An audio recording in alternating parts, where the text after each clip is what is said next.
s'élever. Le royaume grandit en moi. Vous êtes à l'heure de la semence divine. Plus qu'une émission, c'est une école qui vous fait grandir dans la foi. Un rendez-vous divin présenté par votre serviteur, le missionnaire Samuel Péchou, directeur de la mission AMISAP, Action missionnaire pour le salut des peuples. Nous sommes joignables au plus 228 90 02 52 36 ou le 99 30 63 32. Email pasteur Samuel B @gmail.com ou également visiter notre site web au www.amisap.org. Comme un grain de s'élever, le royaume grandit en moi. Chers amis téléspectateurs, c'est une joie immense pour nous de vous retrouver encore très nombreux à notre compagnie.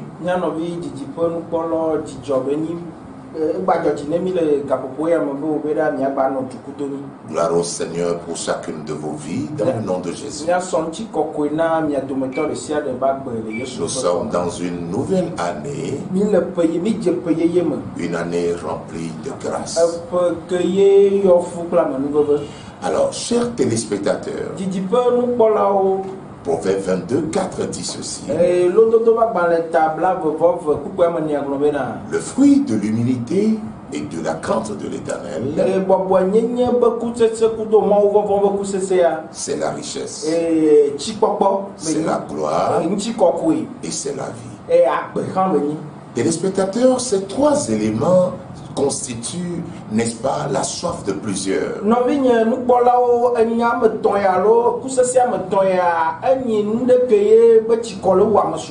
Mais pour les avoir, le Seigneur nous donne la clé ultime. Et c'est la crainte de l'Éternel. L'humilité. Alors, l'humilité et la crainte de Dieu sont malheureusement les vertus qui manquent à notre société.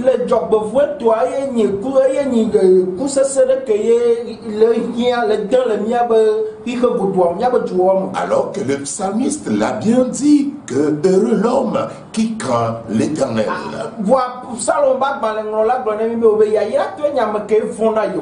Psaume 112 verset 1. Pour mieux comprendre ce que c'est que la crainte de l'Éternel, alors écoutons cette histoire biblique. Une histoire très inspirée, très instructive, que nous retrouvons dans le livre d'Exode. Exode chapitre 1. Alors écoutez, après la génération de Joseph, Joseph qui fut administrateur, n'est-ce pas, en Égypte, après cette génération, le peuple vécut un moment très difficile en Égypte. Et le nouveau roi, ayant remarqué que le peuple Israël, n'est-ce pas, était fécond, qu'il se multipliait, il devenait de plus en plus fort et puissant. Il va rapidement définir une formule. Pourquoi faire, très chers téléspectateurs? Pour les épuiser. Pour les épuiser. Et ceci en augmentant le travail. Chers téléspectateurs, nous sommes rentrés dans une nouvelle année. Et certainement que nous avions eu le temps de faire un bilan. Un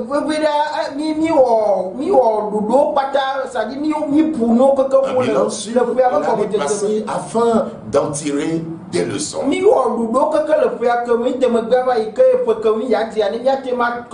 L'année passée a été remplie de beaucoup de distractions.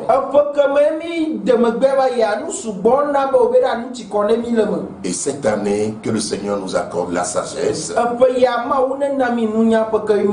nous atteler à l'essentiel. Alors pour cette histoire, Pharaon avait défini donc des formules, n'est-ce pas, pour épuiser le peuple d'Israël.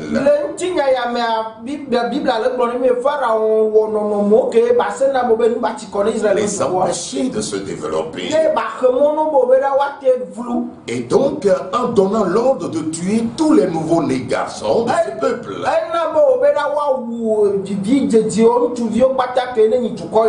Voici donc ce que ce nouveau roi déclara aux sages femmes. Alors ces sages femmes, soulignons-le, étaient, n'est-ce pas, des femmes hébreues. Alors, nommées Shifra et Puya. Alors, écoutez ce que le roi leur recommanda. Quand vous accoucherez les femmes des Hébreux et que vous les verrez sur les sièges, si c'est un garçon, faites-le mourir. Si c'est une fille, laissez-la vivre. Exode 1:16. Alors, très chers téléspectateurs, que faites-vous lorsqu'on vous donne un ordre? Un ordre qui est contraire à la volonté de Dieu. Un ordre qui puisse nuire à un frère ou à une sœur. Ici, ces femmes, la Bible nous dit que vis-à-vis de cette ordonnance, ces femmes vont choisir de craindre plutôt Dieu que les hommes. Alors pour nos deux sages-femmes, malgré les risques, il faut le souligner, l'heure n'était pas au raisonnement comme la plupart de nous à ce siècle.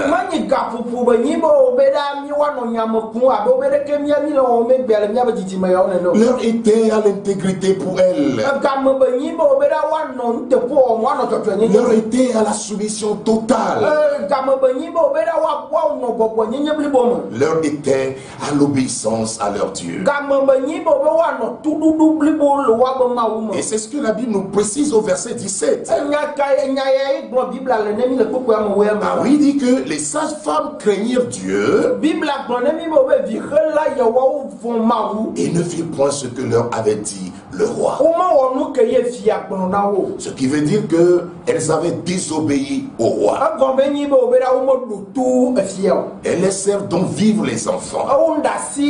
Bon. Combien d'entre nous chrétiens n'obéiraient pas au roi à cause de la peur, à cause de l'intérêt personnel, à cause de la relation, à cause de la promotion, à cause des biens de ce monde, chers téléspectateurs. Combien de, n'est-ce pas, de personnes pour plaire à ce monde ne désobéissent pas à Dieu pour satisfaire leur ego, ne persécuteraient donc pas leurs frères et sœurs. Ici, le roi d'Égypte appela ses sages-femmes et leur dit: pourquoi avez-vous agi ainsi? Pourquoi avez-vous laissé vivre ces enfants? Écoutez attentivement. Ces sages femmes ayant la crainte de Dieu, ces sages femmes rares de notre société, répondirent à Pharaon, c'est que les femmes des Hébreux ne sont pas comme les Égyptiennes. Elles sont vigoureuses. Elle accouche avant l'arrivée de la sage femme. Autrement dit, nous ne pouvons rien faire. Autrement dit, cette mission au roi nous est impossible. Chers téléspectateurs, nous devons tirer une leçon véritable de cette histoire. Arrivez-vous à tenir ferme devant les valeurs divines dans une société pareille, une société remplie de méchanceté, un système pourri. L'attitude de ces deux femmes fait véritablement sujet de notre étude ce matin. La crainte de Dieu. C'est cela, la crainte de Dieu. Privilégier la volonté de Dieu devant toutes les situations, devant toute forme d'adversité. Et nous savons ce monde actuel dans lequel nous vivons est confronté à beaucoup de situations pareilles.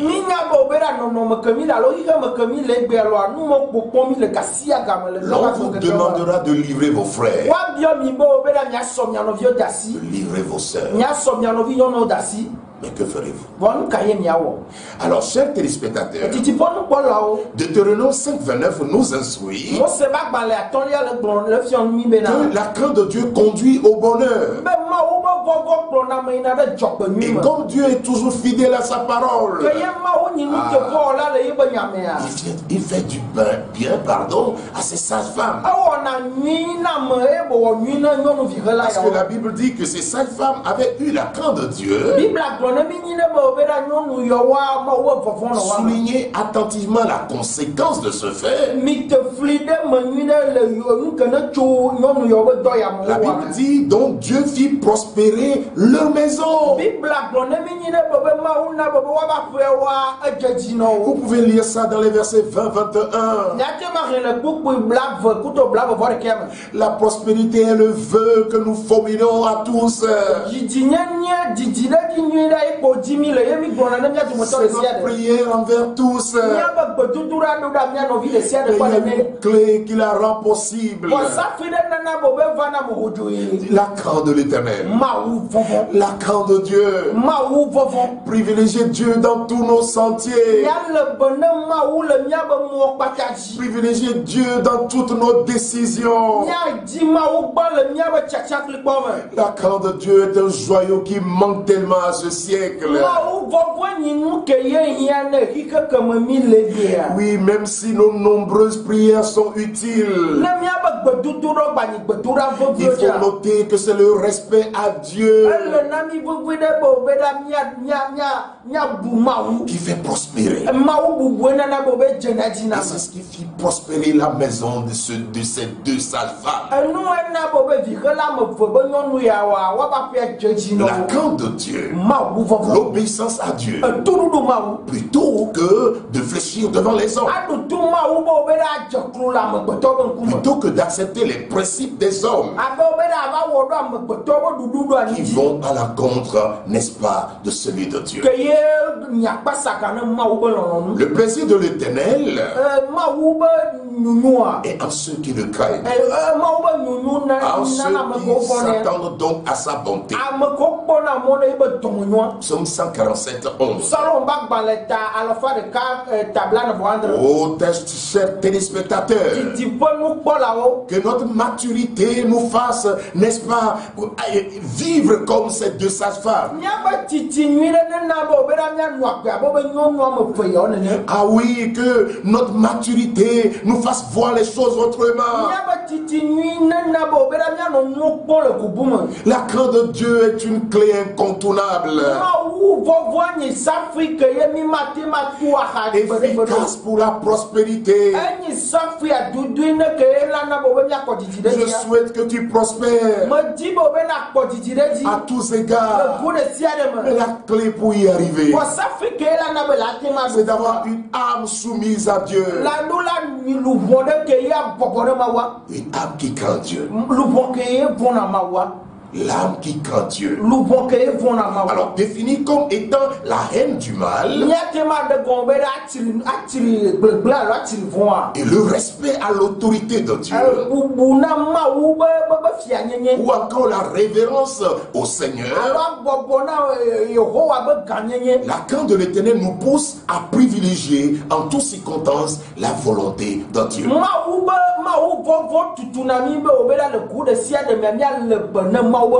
Et nous pouvons le lire dans Proverbe 8:13. Et donc la nouvelle alliance nous ouvre bien plus les yeux que la crainte de l'Éternel est la combinaison du respect à Dieu et de l'amour. Dans la crainte de Dieu, ce n'est pas la peur. La peur qui cache un sentiment, n'est-ce pas, d'accusation. Mais la crainte de l'Éternel, c'est d'abord l'amour pour Dieu et donc, évidemment, le respect. Alors, très chers téléspectateurs, la peur nous pousse plutôt, n'est-ce pas, au mal. La peur est un sentiment, n'est-ce pas, de crainte, mais qui marque, n'est-ce pas, le manque de confiance. Et cela perturbe évidemment les relations. La peur vous éloigne d'une personne, alors que la crainte vous lie à cette personne. Et vous faites ces choses, vous vous soumettez par amour. Et donc, bref, l'homme qui a peur a certainement quelque chose à cacher. Et nous connaissons ceci par Adam. Après avoir désobéi à Dieu, il a peur. Et il se cacha. Ce n'est pas ce que le Seigneur nous demande. 2 Timothée 1:7 dit ceci. Ce n'est pas un esprit de peur que Dieu nous a donné, mais un esprit de force. Soulignez un esprit d'amour et de sagesse. Soulignez ces 3 éléments. Un esprit de force, un esprit d'amour et un esprit de sagesse. Et nous prions que cela soit votre partage dans le nom de Jésus. Alors, bien aimé dans la foi, c'est de façon utile et stratégique que Dieu nous recommanda ceci. Le plus grand commandement, cela est basé sur l'amour. Et Dieu dit dans Deutéronome 6:5, oh, tu aimeras l'Éternel, ton Dieu, de tout ton cœur, de toute ton âme et de toute ta force. Voilà le cœur. Le cœur de toute chose. Le cœur de la crainte de l'Éternel. Le cœur à l'obéissance de Dieu. Dieu attend de nous un amour. Dieu attend de nous un profond amour. Un amour sincère, très cher téléspectateur. Et non une peur à cause de ce que Dieu peut infliger à qui que ce soit.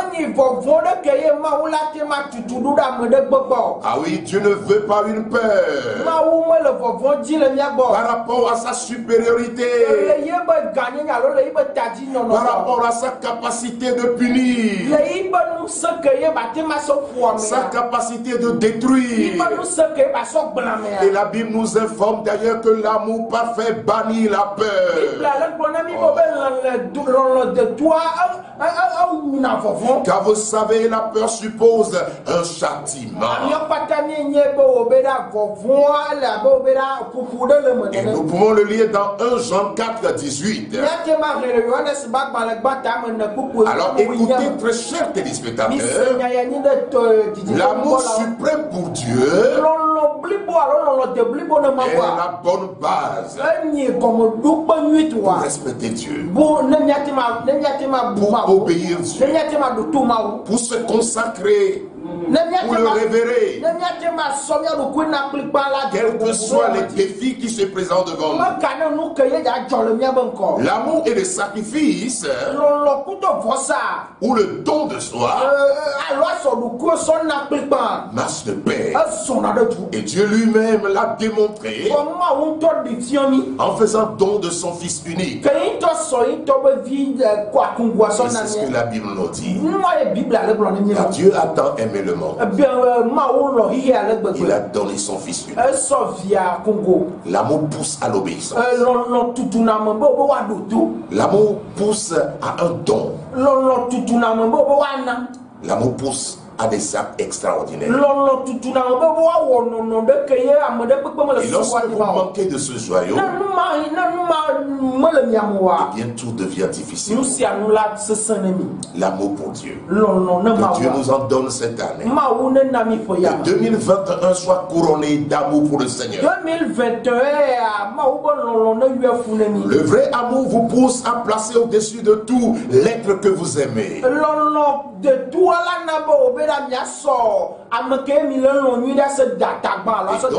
Aimer Dieu revient alors à considérer sa parole au-dessus de toute autre parole. Considérer la parole de Dieu plus que tout intérêt égoïste, plus que toute fortune, tout honneur et toute gloire. Alors l'aimer vous pousse à lui plaire, à le privilégier quand déplaise à l'opposition. Et Jésus l'a relevé, n'est-ce pas, ses disciples? Vous êtes mes amis si vous faites ce que je vous commande. Autrement dit, pour Jésus, il reconnaît que quelqu'un l'aime si cette personne se soumet à lui, si cette personne fait sa volonté, si cette personne a sa crainte. En effet, aimer Dieu implique que nous obéissions à sa parole, obéissions à ses commandements. La Bible dit que ces commandements ne sont pas pénibles, car tout enfant de Dieu est vainqueur du monde. Et le moyen de remporter la victoire sur le monde, c'est notre foi. 1 Jean 5, 3, 4. Alors, ainsi, cette crainte respectueuse devant Dieu stimule les croyants à rechercher la sainteté, à rechercher la soumission, conduisant à un vrai épanouissement, conduisant à la prospérité. Et la Bible révèle de nombreux, n'est-ce pas, de nos aînés, remplis de la crainte de l'Éternel, et qui ont fini leur jour heureux dans le Seigneur. Et Jésus lui-même l'a dit. Ma nourriture, c'est de faire la volonté de mon Père. C'est de faire la volonté de celui qui m'a envoyé. Et d'accomplir son œuvre. Jean 4:34. Le prophète Esaïe prophétisa que notre Seigneur respirera la crainte de l'Éternel. Esaïe 11:3.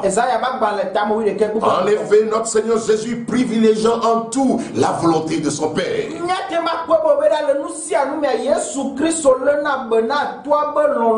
Et nous trouvons en lui le modèle parfait de la crainte de Dieu.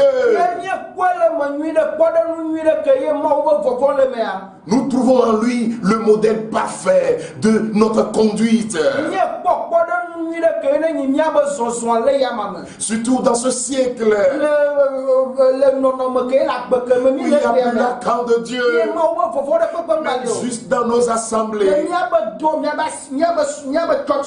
crainte de Dieu tend à disparaître. Et dans l'Ancien Testament, nous avons vu nos aînés, les Abraham, les Moïse, ils étaient appelés amis de Dieu. Pourquoi, chers téléspectateurs? Parce que leur vie était, n'est-ce pas, un exemple parfait de la crainte de l'Éternel. Et la Bible nous dit qu'Abraham obéit à Dieu. Il partit pour un lieu qu'il devait recevoir en héritage. Il partit sans savoir où il allait. C'est cela la crainte de Dieu. La crainte de Dieu est exempte de murmure, de raisonnement. Et si comme cela, et si on ne trouvait pas si, ayons un plan B. La crainte de Dieu est exempte de tout plan B. Alors, chers téléspectateurs, Hébreux 11:8 nous en parle. Il était prêt à sacrifier son fils sur l'ordre du Seigneur, sans raisonner. Et c'est cela la crainte de Dieu. Genèse 22 verset 2. Il ne négociait pas, n'est-ce pas, cela avec Dieu. Mais écoutez attentivement ce que le verset 3 dit. La Bible dit Abraham se leva tôt le matin. De bon matin, la Bible précise. C'est là son âme. Il prit avec lui 2 serviteurs et son fils Isaac. Il fendit du bois pour l'Holocauste et partit pour aller au lieu que Dieu lui avait dit. Combien de personnes, combien de croyants sont prêts à accorder nos vies, à obéir si spontanément à Dieu? Moïse connaissait les voies de Dieu. Il refusa d'être appelé fils de Pharaon. Vous savez pourquoi? Ah oui, il préfère l'obéissance à son Dieu. La Bible nous dit il quitta l'Égypte, ce grand royaume qui lui offrait un avenir. Moïse résolut, la crainte de Dieu, se dissocier sans être effrayé de la colère du roi. Ce qui a peur beaucoup de personnes aujourd'hui. Beaucoup de personnes sont soumises à des structures aujourd'hui à cause de la peur.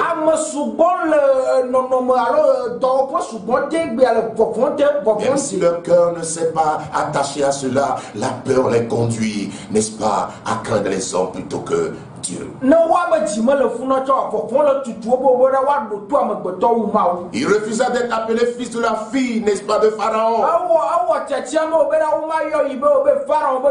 Il se montra ferme, immuable, comme voyant celui qui est invisible. Hébreux 11, 24, 27. Et donc vous connaissez aussi Joseph. C'est pas la camp de Dieu. Il refusa de coucher avec la femme de son patron. Dans le Nouveau Testament, on peut bien se rappeler aussi de Pierre et de Jean. Arrêtés à cause de la prédication de l'évangile. Ils étaient sévèrement punis. Il leur était défendu de ne plus parler de Jésus. Mais est-ce que cela était possible? Des personnes remplies du Saint-Esprit. Des personnes, n'est-ce pas, respirant la crainte de l'Éternel. Non, c'était pas possible. Écoutez ce qu'il déclarait. Non, la Bible dit qu'il s'exprimait ainsi.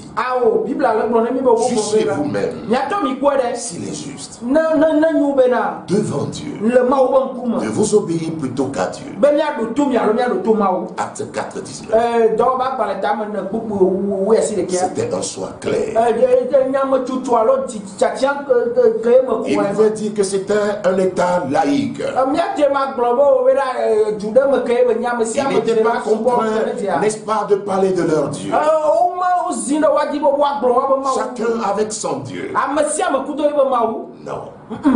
Irrésolus de craindre leur Dieu, de parler de leur Dieu à cette génération, résolus à ne pas entendre le nom de Jésus. Ils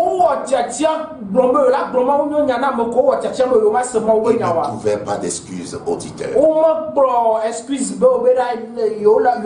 Vous savez, chaque jour que Dieu nous accorde, nous nous confrontons à une situation qui nous pousse à dire oui ou non. Une situation qui nous pousse soit à plaire au monde ou soit à plaire à Dieu.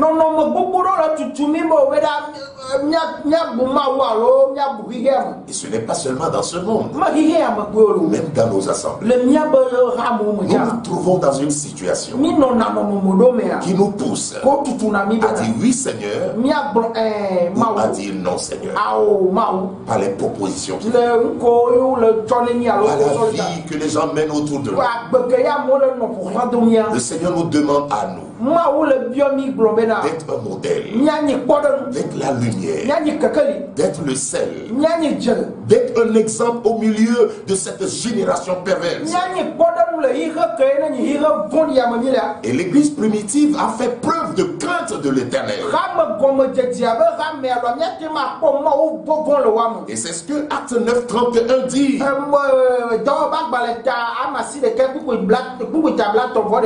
Bible nous dit que l'église était en paix dans toute la Judée, la Galilée et la Samarie, s'édifiant et marchant dans la crainte du Seigneur. Et écoutez attentivement. Et s'accroissait par l'assistance du Saint-Esprit, marchant dans la crainte du Seigneur. Et s'accroissait par l'assistance du Saint-Esprit. Oh, que le Seigneur donne à nos assemblées, que le Seigneur donne à cette génération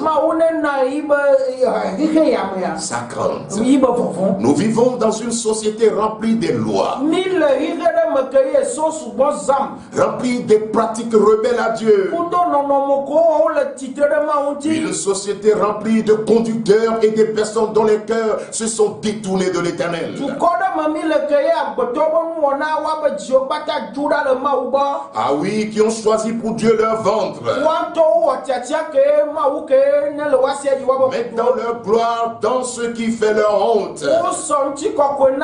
Oh, ne pensant qu'aux choses de la terre. Philippiens 3:19 en parle. Mais qu'est-ce que le Seigneur veut de nous? Y a-t-il encore un faible reste? Y a-t-il un peuple qui garde encore les anciens sentiers? Y a-t-il encore des personnes qui ont la crainte de Dieu? Qui sont prêts à affronter vents et marées? Révélant, n'est-ce pas, la fidélité. La crainte de l'Éternel étant, n'est-ce pas, extirpée de nos assemblées. Extirpée de nos valeurs sociétales. Même religieuses. Il ne reste vraiment qu'à user de sagesse et se demander comme David. Oh, quand les fondements sont renversés, quand les fondements sont démolis, détruits, que doit-on faire? Qu'est-ce que vous devez faire? Vous qui nous suivez maintenant, qu'est-ce qu'il convient de faire? À ceux qui s'interrogent, où est Dieu pendant que les peuples meurent? À ceux qui s'interrogent, que fait Dieu pendant que le monde souffre? Que fait Dieu dans notre injustice? Écoutez tout simplement. Il faut retourner aux anciens sentiers. Il faut retourner au manuel du Créateur. En créant le monde, il a ajouté un manuel. Un manuel de vie. Un manuel qui puisse nous, n'est-ce pas, nous conduire à vivre de façon heureuse. Nous ne pouvons pas vivre indépendamment de notre Dieu et de son manuel. Il faut donc retourner aux règles et valeurs, n'est-ce pas, divines établies pour une société prospère. Il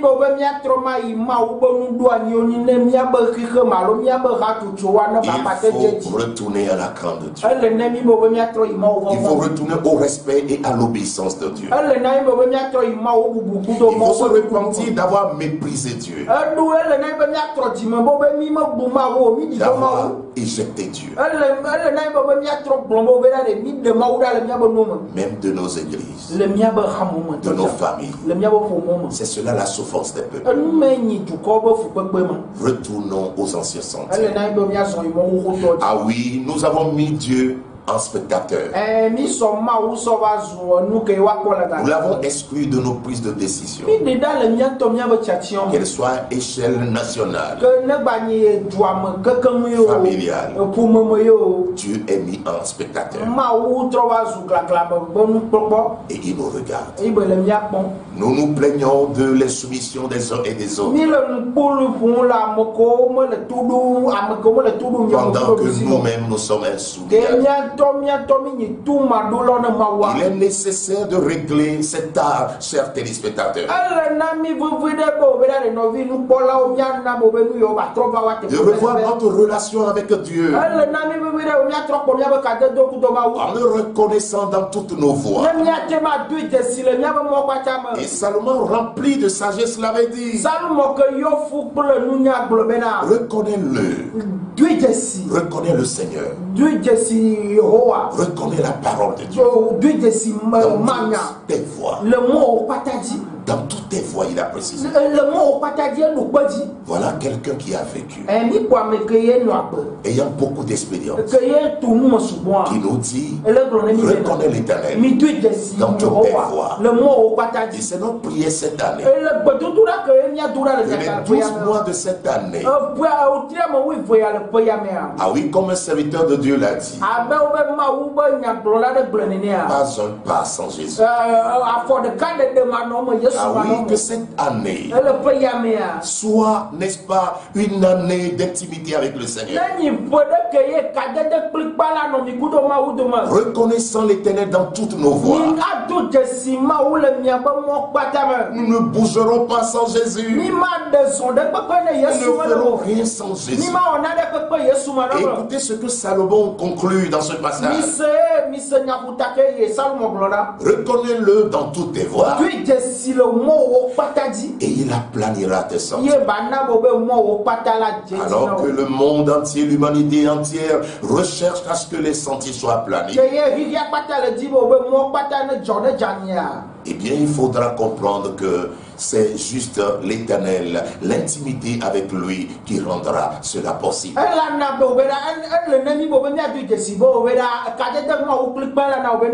Il continue en disant: ne sois point sage à tes propres yeux. Exactement, ce monde est tellement sage à son propre yeux. En inventant dans la science, dans la philosophie, que sais-je. Mais voilà là où nous en sommes arrivés. Alors Salomon dit: crains l'Éternel, c'est-à-dire soumets-toi à l'Éternel, respecte l'Éternel et détourne-toi du mal. Et il précise: ce sera le remède à tous tes troubles. Ce sera le remède au Covid-19.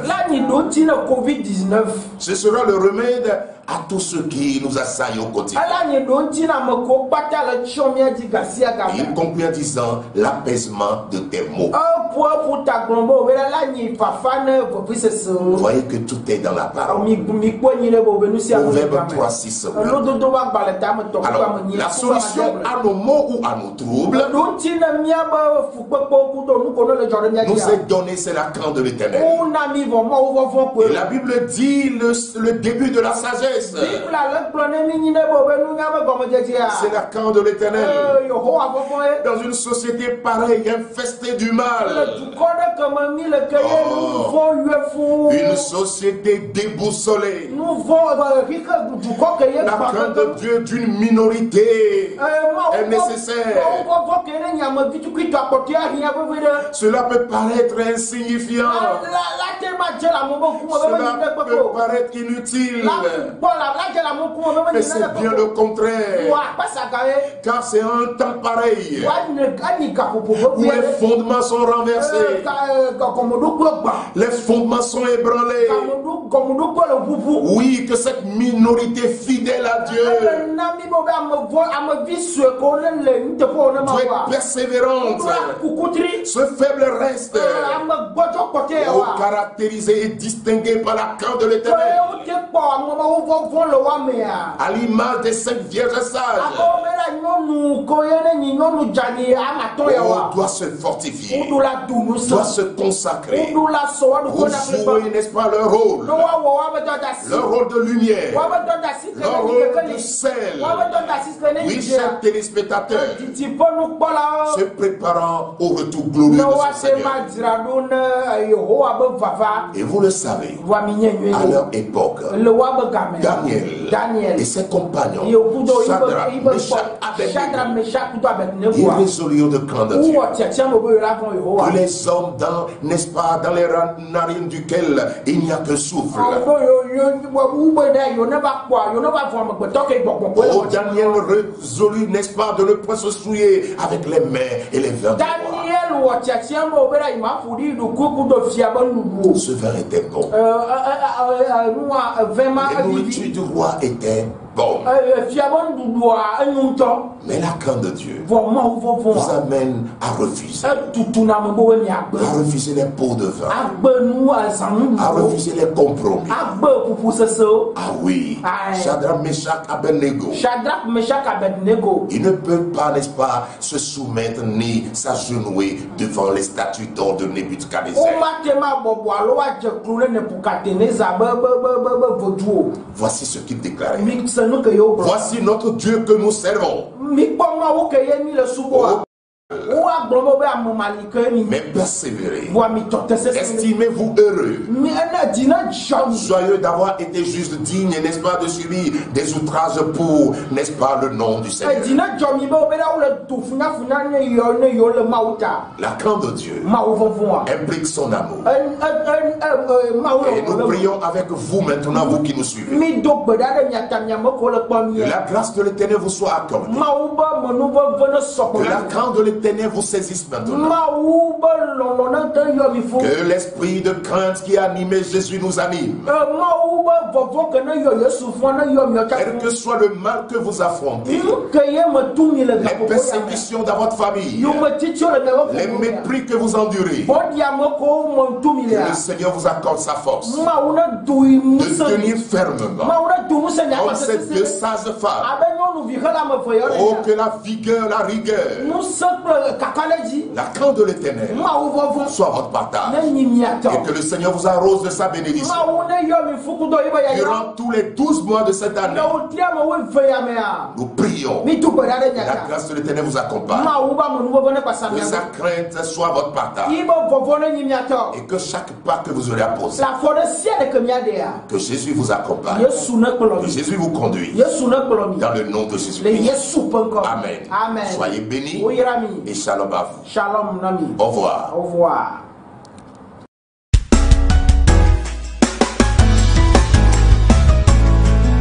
Ô Seigneur, nous voici dans ta présence. Nous voici dans ta présence. Nous voici dans ta présence, Seigneur. Nous voici dans ta présence pour t'adorer, Seigneur. Nous voici dans ta présence. Dans ta présence. Nous voici. Oh oui. Dans ta présence, Seigneur. Oui, Seigneur. Nous voici dans ta présence. Oh. Pour t'adorer, Seigneur. Me voici devant ton trône. Me voici devant ton trône, Seigneur. Me voici devant ton trône pour t'écouter, Seigneur. Ta présence, nous rassure. elle nous rassure.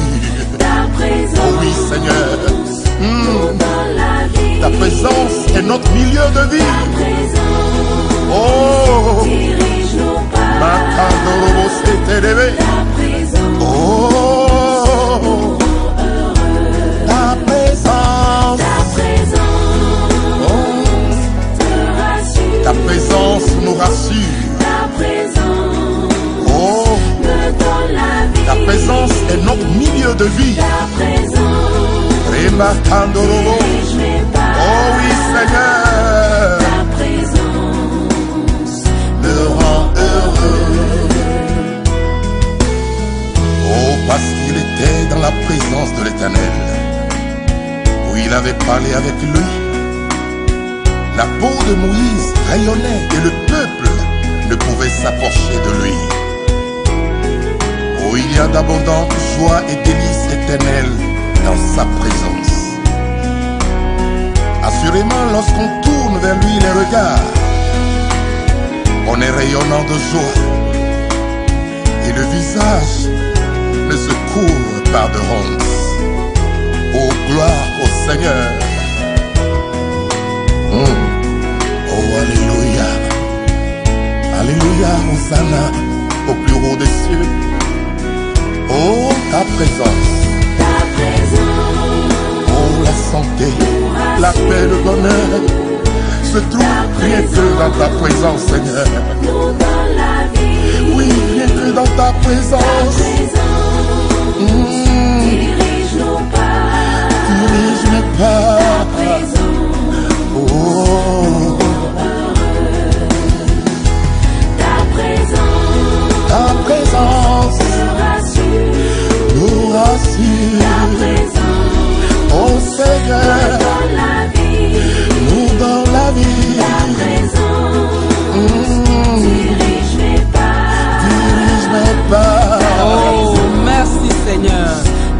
garder continuellement dans ta glorieuse présence.